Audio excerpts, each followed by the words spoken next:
Saudara yang dikasihi Tuhan Yesus Kristus, sehat selalu, panjang umur, dan salam sejahtera bagi kita sekalian.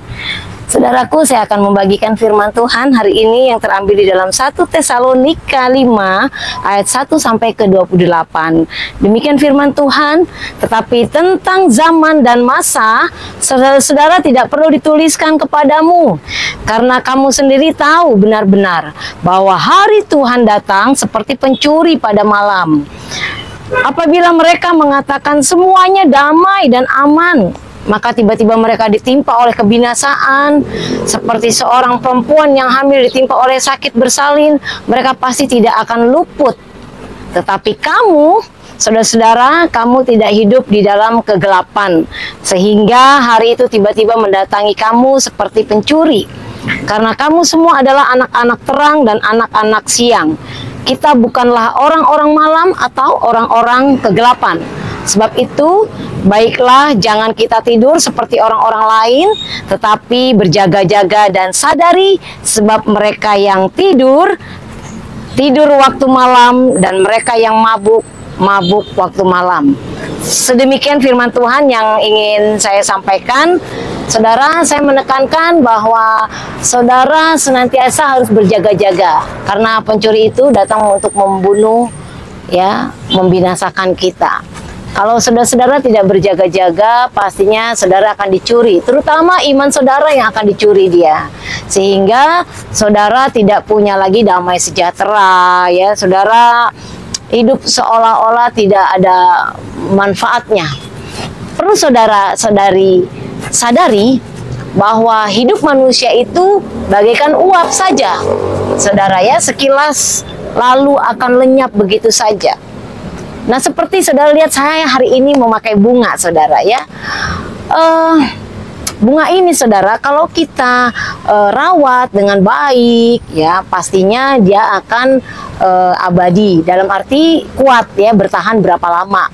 Kalau bunga yang lepas dari pohonnya, dari induknya, ya, mungkin bisa juga diawetkan gitu, dan dia tahan cuma beberapa hari. Tetapi kalau bunga yang ada nempel di induknya, di pohonnya, mungkin bisa seminggu, ya, atau 2 minggu. Namun bunga itu ketahanannya dia cuma beberapa saja, dan dia akan gugur waktunya ada musim angin, atau waktunya memang sudah tua gitu, ya, di lama menempel, dia akan gugur sendirinya, saudara. Nah, kehidupan kita, Bapak Ibu Saudara, ibaratnya di dunia ini bagaikan bunga, ya, yang memang enak kalau dilihat sekilas, ya, bunga itu cantik, bagus, ya. Tetapi bukan itu yang Tuhan inginkan. Tuhan ingin supaya pribadi kita terutama yang dilihat enak banyak orang, dilihat Tuhan itu indah. Adakah kehidupan yang menyenangkan hati Tuhan dalam hidup Bapak Ibu Saudara? Kalau Tuhan menemui saudara dengan hati yang baik, Tuhan akan heran melihat saudara. Tetapi kalau saudara sebagai orang Kristen tidak ada kehidupan Kristus di dalamnya, saudara tidak akan menjadi berkat.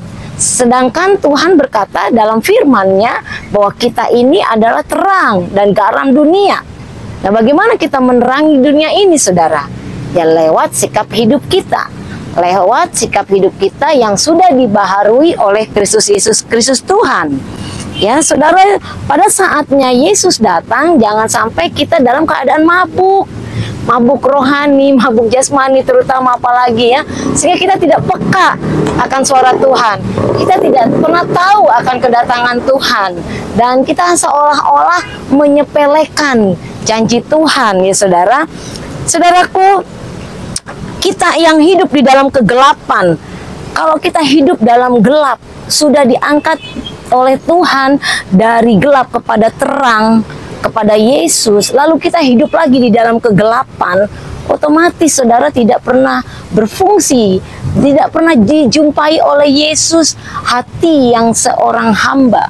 Tidak pernah Yesus menjumpai dalam diri saudara hati yang terang, yang dapat menyinari isi dunia ini. Bagaimana kalau diri kita sendiri tidak dapat menerangi isi dunia ini? Terutama bagi keluarga sendiri saja kita tidak dapat meneranginya, apalagi maupun keadaan dunia. Saudara, Pastikan saudaraku, apa yang sudah Tuhan tetapkan dalam diri kita sebagai anak-anak terang, biarlah kita menjalaninya, melakukannya sesuai dengan kebenaran firman Tuhan. Ya, ada orang-orang yang mabuk, ada orang-orang yang lengah, nggak peka akan suara Tuhan, itu nanti ketinggalan, saudara. Saya berharap Bapak Ibu Saudara dan saya jangan sampai menjadi orang-orang yang tertinggal. Ketika Yesus mempelai wanita itu datang, kita nggak tahu apa-apa. Ketika pencuri itu datang, kita dalam keadaan tidur pulas, di dalam mabuk, saudara, keduniawian. Kita urusin hal-hal dunia, terus perkara-perkara dunia, terus yang tidak ada habis-habisnya. Sehingga kita tidak pernah mencari hadirat Tuhan. Kita lupa ya akan waktu yang sangat singkat ini kita pergunakan untuk menjalin hubungan komunikasi dengan Tuhan yang baik. Kita lupa itu karena kita terlena, disibukkan oleh keadaan-keadaan dunia. Nah, saudaraku, saya mengingatkan, mari kita saat-saat ini bukan lagi untuk tidur ya rohani kita, tapi untuk tetap bangun, tanggap, dan peka akan kedatangan Tuhan. Ya, sudah, kita tidak usah lagi dipusingkan dengan perkara-perkara duniawi yang membuat kita suntuk, kita lupa jauh dari Tuhan. Tetapi kita mau pusingkan perkara-perkara rohani ya, bagaimana supaya Injil tetap diberitakan, bagaimana untuk pengembangan gereja, persekutuan, apa yang harus saya buat Tuhan untuk persekutuan ini, itu yang harus saudara pikirkan. Kalau saudara memikirkan perkara-perkara rohani, bukan saja berhubungan dengan uang. Ya, kalau kita nggak punya uang, tapi kita punya modal tenaga, kita punya fasilitas, talenta yang Tuhan berikan, kita pergunakan untuk Tuhan, saudara. Jadi jangan kita lengah ya, kita sibuk repot dengan urusan-urusan duniawi sehingga urusan Tuhan saudara lupa. Seperti saudara, ada tertulis di Alkitab seorang janda di Sarfat ya, meskipun dia nggak punya apa-apa, tetapi dia hatinya rindu untuk selalu melakukan kebenaran firman Tuhan.